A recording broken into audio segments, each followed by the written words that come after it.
Welcome everyone to this helpful tutorial.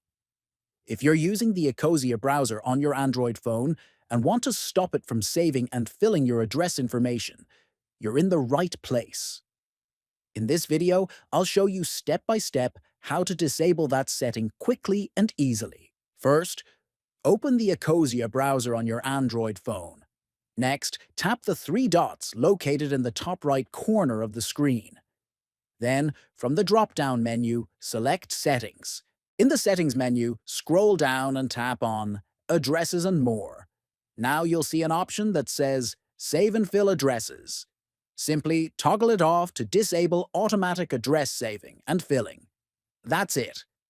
You've now successfully turned off the Save and Fill Addresses feature in Ecosia on your Android mobile. Disabling this feature helps protect your personal data and gives you more control over your browser settings.